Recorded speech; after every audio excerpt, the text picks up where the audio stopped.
Hello and welcome to our Marketers Content Playbook Session Q&A.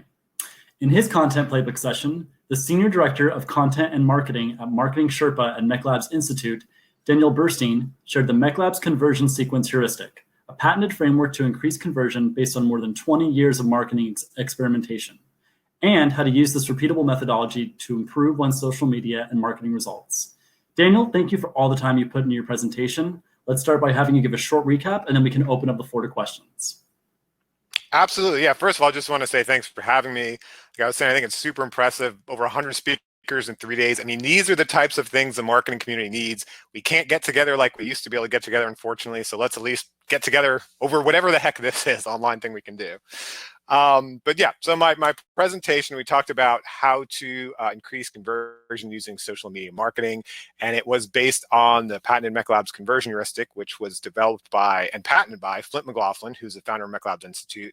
We've been doing this for more than 2 decades, since the early days of the internet. And one of there's a lot to unpack and to go through there, and people should definitely watch the presentation. I don't want to try to do all that right here. But one of the key things, if you just walk away from this Q&A with anything, is that the whole point of the heuristic is to focus on the customer. It's what we call customer first marketing. So it's so tough.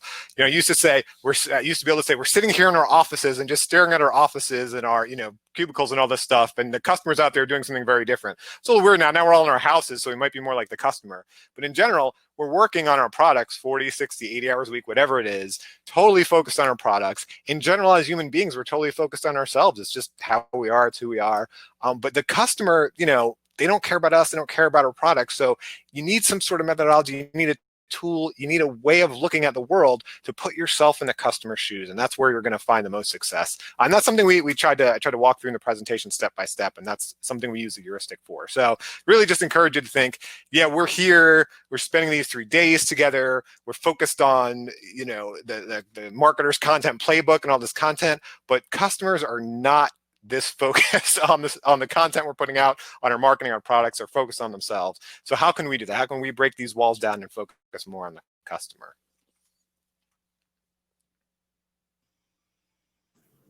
Cool. Awesome. All right, Hugo, if you want to get into the first question. Yeah, first of all, thank you so much for taking the time to speak on this. This is all really enlightening. As a current college student myself, going into my last year, I'd just like to know, what would you tell yourself when you were younger, going into this year?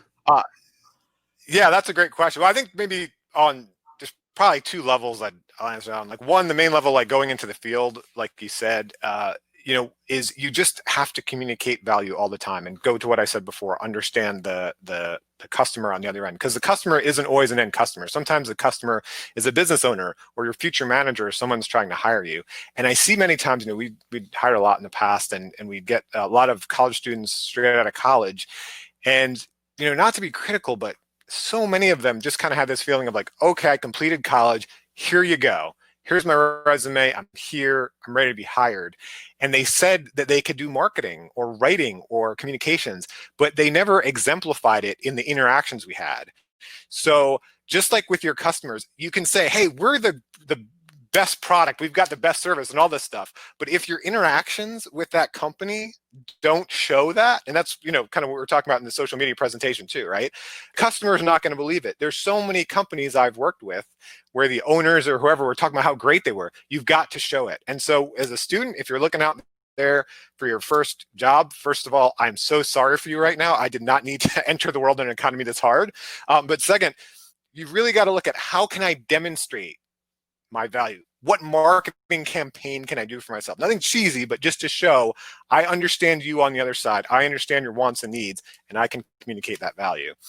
So that's as a marketer. But I wanted to say on one other level too, just because before you said for marketing, I think just in general in the world, one thing I really want to implore that I didn't get as much when I was younger is I used to kind of jump more to conclusions of things are a certain way, they're always going to be that way.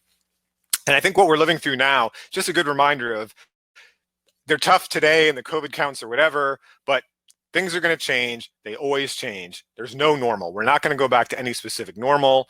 Things are going to constantly change. So don't get stuck in something that I would do. I don't know if everyone does it, is see how things are today and just leap ahead to the future, how things always are. You just got to be ready for constant change. That's true in marketing, digital marketing, social media. That's just true in life, in the life we're living right now. Great question. Yeah, thank you for that response. It actually motivated me a lot and made me more You can do it. optimistic during this situation.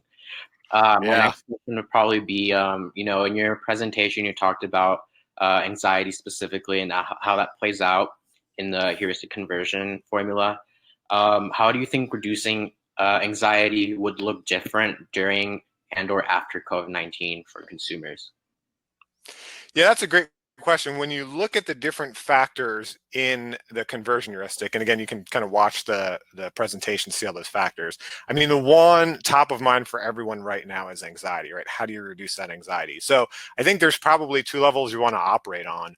One, you want to understand how has anxiety changed, right? So the tough thing for so many companies right now, and we're a few months into this, so I think they're kind of pivoting more and getting used to it. But the tough thing is we had our understanding, we had our playbook, we had our marketing playbook. We knew as marketers we do the same thing every few months, we'd address these issues. So much has changed. How can you connect and get with the customer to understand what's changed? How can you talk to customers, listen to what they're saying on social media, go into forums and listen to what they're saying? A/B testing is always a great way too. You can do some A/B testing through your advertising, through your email, and really play out different factors and see what are they anxious about. There are going to be some of the obvious things, right? If you're a restaurant, for example, they're going to be anxious that people aren't wearing masks in there, whatever it may be. But there also may be some non-obvious things. For example, we're very much focused on the COVID elements and the virus elements. What about the payment elements? What about if a job's going to change? What about if an industry or something is going to still be there? So really, it's different for different industries. Travel type of industries, cancellation policies are important. Entertainment type of industries, when you're communicating with different,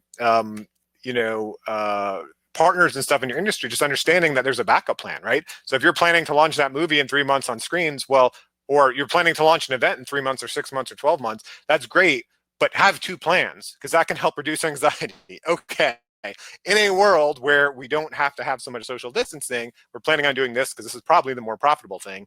In a world where we do have to have social distancing and people can't get together, here's our other plan. And here's also the margins and how it's still profitable. The other element to think about too and operate on is sometimes you can, we say you should overcorrect for anxiety because you don't think of the anxiety as much as the customer does. But sometimes you can really overcorrect. You can really overdo it. And by that, I mean, when this first hit, so many companies were just blasting people's inboxes with all the things they're doing for COVID-19. And some of those email subscribers don't have as deep of a relationship with you, where if they've already got 9 other email messages about the fact that, you're closing your store early to, do some extra cleaning, they might just be annoyed by that 10th message from you. So also just trying to understand, maybe focusing more on your heaviest users and not blasting some of those messages out so indiscreetly to, not just be the 10th person that's saying the same thing to them. Thank you for that. It was really interesting how you brought up you can overdo anxiety. And that kind of leads me to my next question about a different factor. Because you also talked about friction. And friction is interesting, right? Because you said it can be positive and negative. In this case, I want to know more about the negative side of it. So what are the most common hindering factors of friction and how do you usually resolve it? Yeah, so when you're talking about friction in a digital marketing environment specifically, there's usually 2 types of things. There's length and difficulty. So I'll use a very simple example, let's say on a web form. So a long web form is going to have more friction than a short web form. So just, someone goes to your website, you've got a form there, perhaps they fill it out because, you're going to give them a white paper download, or you're going to, have them come into a webinar like this or a virtual event. The longer the web form is, they're just going to take a look at it. There's going to be some friction. They're going to assume their mind. And the more there is, the less likely they're going to want to complete it. The other element is difficulty-oriented friction. So you could have 2 web forms. They could be the same exact length, but they could ask different things. So for example, if you're asking my first name, you have the field there, ask my first name, that's low difficulty-oriented friction. If you have a field there that asks my driver's license number, let's say, that's high difficulty-oriented friction, because that's not something I have memorized. So now I got to go, maybe I don't have my wallet on me, got to go downstairs, I got to find my wallet, I got to get my driver's license. Well, while I'm doing that, then my wife stops me, she talks to me about something. At the end of the day, I forget to ever fill out your form. right? Because it's got that amount of friction. So that's something in the digital world. And what you can do there is when it comes to the length of the forms, a lot of times what I've seen is, and homepages can get like this too, but we just add things to forms because we can. So in more traditional advertising and media, we were kind of limited by the fact that we had to buy the space, right? So if you had to buy a newspaper ad of a certain space, you weren't just going to fill it up endlessly with things because it had a cost. You didn't want to buy more space. When it comes to a web form or other elements of digital presence, it can just feel easy to throw something else in there. So someone from a department says, well, I want to know, how much money they are going to spend on this, or someone from someone from sales says, I want to know when they're going to purchase. Then someone from accounting says, well, we're going to need to get their taxpayer ID eventually, let's put it in there. And so it can be all too easy to just say, okay, it's easy to put it in the form. Let me just throw all this stuff in the form. But sometimes you really just got to think, and that's where I say put the customer first, put that customer hat on. They're not going to want to fill out those long forms, and you really have to push back. And what I say is you have to be that advocate for the customer in the organization. So push back at those other departments and say, no, we can't have all of that information in there because we actually want people to fill this out. I know it'd be nice for you to have it, but we're going to seriously decrease our conversion rate. The other thing you can do is something called progressive profiling. So there may be some cases where you're working with your sales department or you're working with different departments, and it's like, yes, you do need this amount of information ultimately for them to be a sales qualified lead, a marketing qualified lead, whatever it may be. But is it a long sales cycle? Do you necessarily need all that information right up front? So in that case, progressive profiling means you can, for example, at first you have the first video you're letting them download, let's say, you just ask for their name and email address. So then when you send to them again, and now they go to download again, another piece of content because you're emailing them at this point. Maybe at this point, you can ask for one extra piece of information. So now I'll ask for what's their location. And so each time you're progressively building up that profile and that information you need, but each time the friction is small for that individual interaction they have with you, and they're going to increase it. The other thing to consider is, while we're talking mostly digitally, we can see this today. The world we're living in is a great example of friction, because now, for example, when I just run out to the grocery store, I always got to remember, okay, you got to bring your mask, and you got to not go during the hours where it's only for old people, and all these sort of things. That's just adding friction to the experience, which has gotten some people, to want to go less to restaurants, or there's other reasons too, like anxiety, but it's just not worth it. I got to get my mask. I got to do this. I got to do that. Forget it. I'm just not going to do it. So keep in mind too, in your physical in-store presence, yes, now during COVID, but just in general, what can you do to decrease friction? One great example I love to give, which I know you've lived in the South. I don't know if this is out in California or the rest of the country. I don't know how wide Chick-fil-A has gotten, but Chick-fil-A is super popular here as a drive. It's a fast food restaurant. So when I go to, and my kids love it, so I end up going there a lot. It's just fried chicken. But so when I go to like McDonald's, you go in the drive-through, and it's the traditional thing. You're just waiting in the drive-through. You talk through the speaker. You can't hear things too well. You're not sure what they're saying. There's some friction there. You're waiting a long time. Eventually, you get up and you get your food. What Chick-fil-A does here in Jacksonville, Florida, where it can be, mid-90s out, you're in the middle of the day in the summer, they've got young employees out there working. They're actually standing right there. You pull up, they've got several lanes, they're right there. They've got someone standing there taking your order and not talking through a speaker, giving the credit card right away. They have several people too. Then the next person gives you the receipt, and you ultimately get your food from other people, not even through the window. They're just walking up, they're outside, they're walking up and giving it to you. And so Chick-fil-A has had a competitive advantage there. When you see the same size line at McDonald's or Wendy's or some other restaurant as you do at Chick-fil-A, you're like, hey, I know there's gonna be lower friction there. I'm going to try to go there. So that's just the way of thinking. What can you do on your website, and what can you do in your in-person interactions at events or brick and mortar retailers to reduce that friction and just make the process easier for your customers? Thank you for that. And I think another really interesting concept you introduced in the presentation was social doubt. I used the example of like the like button. If it's got too few likes, it's just like not even worth embedding on your website or your whatever social media platforms you use. So I was just wondering, what are some more common ways that this social doubt can manifest itself that marketers may not pay attention to?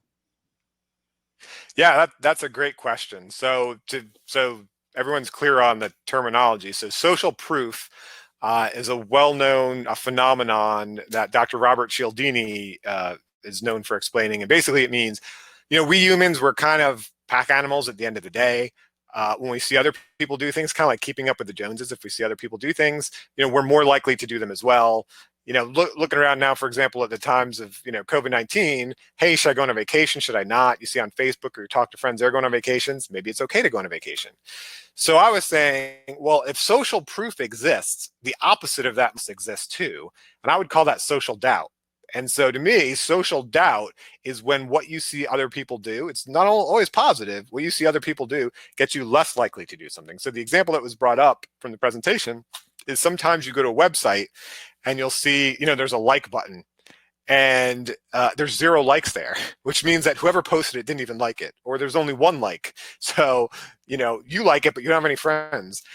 And so the idea is, just because you see everyone putting on social sharing buttons or putting up social icons, if you don't have a big following, if there's not a lot of activity, you may cause more doubt, more problems than good. So something else, specifically with social media is just the interactions that you have on social. So I like to take the approach that doctors take: first, do no harm, the Hippocratic oath. With your social media, it can be challenging to have enough time to produce quality content.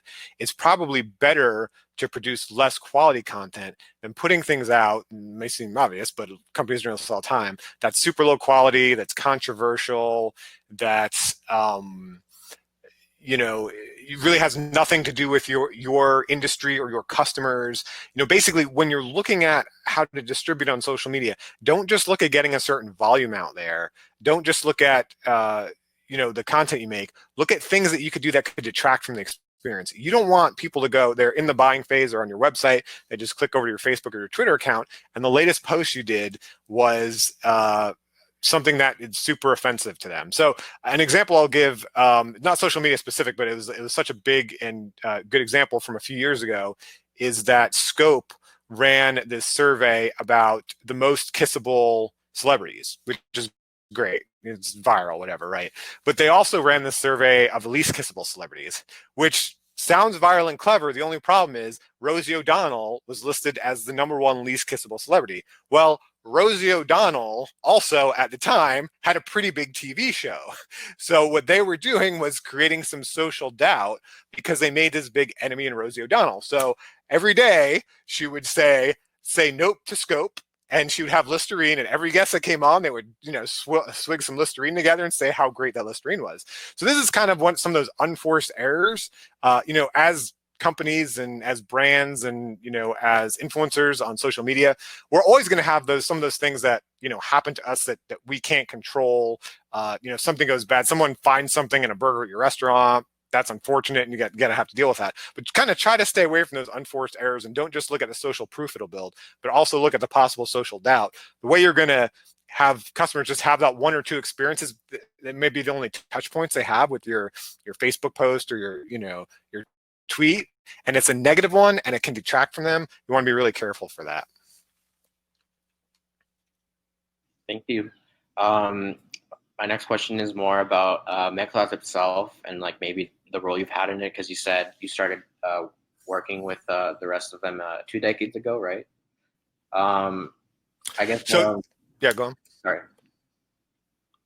Sorry. No, just to clarify. So Mech Labs itself is more than 2 decades old. It came from the turn of the century. It was founded by Flint McLaughlin. It was very early days of the internet.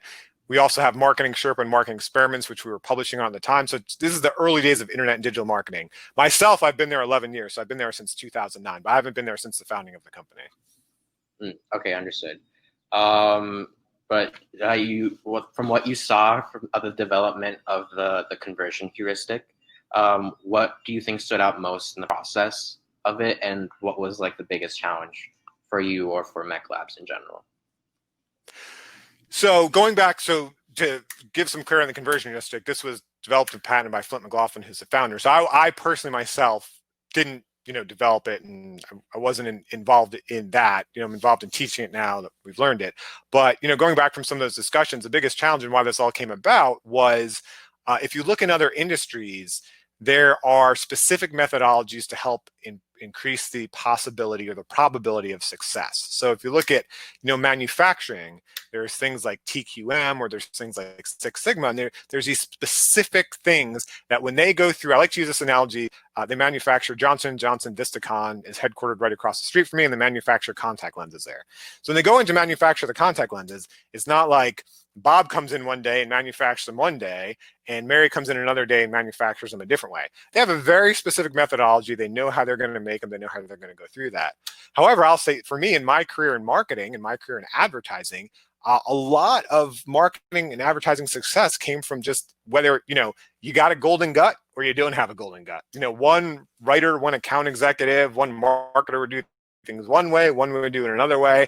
And it's just, there was no kind of methodology to it. There was no, consistent approach that would increase the probability of conversion. So the whole goal in developing this conversion heuristic was saying, hey, for the marketing leaders, for the business leaders, for marketers out there, how can you take a consistent approach so it's not so variable based on, like I said, one employee has that golden gut, they get it, they can connect with the customer, one can't.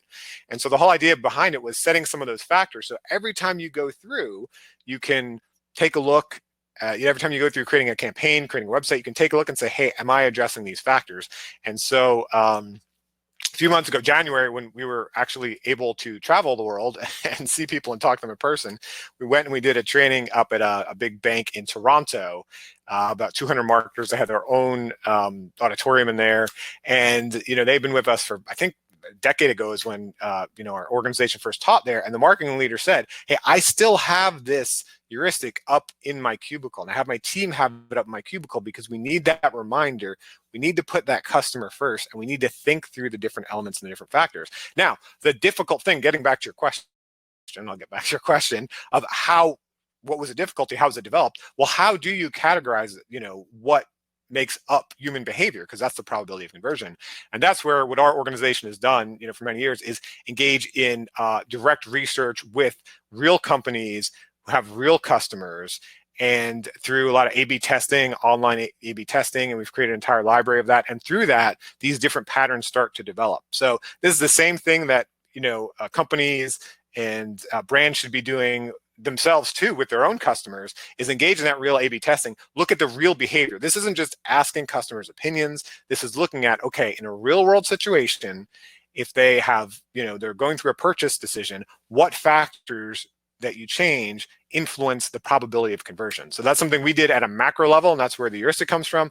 And that's something really everyone should do, with their own customers to understand what affects, what works best with those customers when they're in a purchase frame of mind.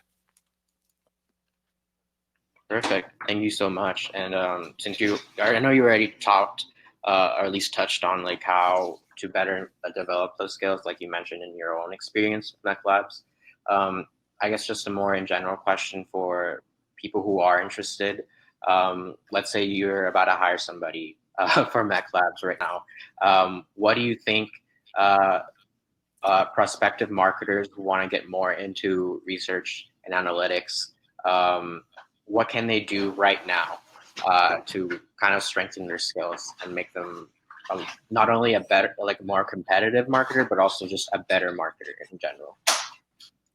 Yeah, great question. Well, we have a ton, first of all, to promote ourselves, we have a ton of free content out there. You go to mechlabs.com, marketingsherpa.com, marketingexperiments.com, tons of free content you can read up and learn about and watch about almost anything. We even have some paid courses there and paid training as well. I think the biggest thing, twofold. One thing that wasn't really available to me when I was coming up is there's so much out there you can do free to just play with on your own now. So if you're interested in, marketing research and analytics and stuff like that, just set up a basic website, put Google Analytics on it and get familiar with Google Analytics, go through it and understand how to use it. Whatever you're interested in marketing, if you want to be on the creative side as a writer, create some stuff, find a nonprofit, create some stuff for them. One thing to do is just definitely go out, find opportunities to do it, either building your own website or finding, a small company or a nonprofit that needs some help and you can apply those skills there. The other big thing I would implore is really, and we've got a lot of free content on this, look at the value proposition. really understand the value proposition and understand what your value proposition is in relation to the other options that are out there. So if you're a new graduate, obviously your value proposition shouldn't compete with someone 20 years in the market, but there should be a value proposition based on your unique skills and your unique life experience that you can put out there to your ideal customer. It doesn't have to apply to every company in the world, but the types of companies you want to work with, you should have a strong value proposition there. That also helps you identify where you've got some weaknesses that you need to improve. Like, how can you increase the credibility of that? And that's where it could come to, like, well, if I got a Google Analytics certification, or I did some of this experience, or I took some of this training, that can really increase that value proposition. But it really all comes down to what the core of marketing is communicating perceived value to a customer. The customer doesn't really understand the product, right? The product is created in the four walls of a factory or wherever it's created. They don't know what goes into it. All they can do is perceive the value based on what you communicate to them. The same is true when you are going into a job interview or when you're applying for a job. They can't possibly perceive your value, your real value, all you've done in your life up to this point to learn. You could have done these great things. All they can perceive is what you're communicating to them. That's how they judge your value based on that. So really understand value communication, understand your value proposition, and understand how to learn about them.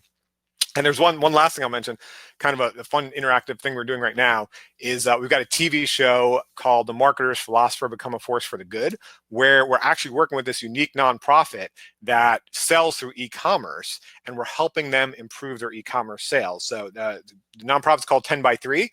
They sell baskets made by artisans in developing countries who live in extreme poverty to help pull them out of poverty. And it's great. We're working with them to help increase their basket sales to become a force for good in the world. So there's two things here that come out of that show then. Anyone who participates is able to help that nonprofit because it's a very participatory show. But also you'll learn a lot from what we're doing because they're a nonprofit. They're sharing all their numbers, or they're sharing everything with the people that watch. So you can really, watch the show and kind of, learn holistically how to apply a research-based methodology to any marketing. And you can see that at marketingsherpa.com/forthegood.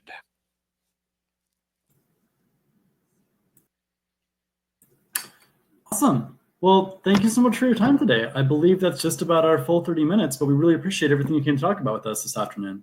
Hey, or I guess evening. Evening for us. Yeah, thanks for having me. Stay safe, okay? Awesome. You guys too. We'll talk to you soon. Thank you so much.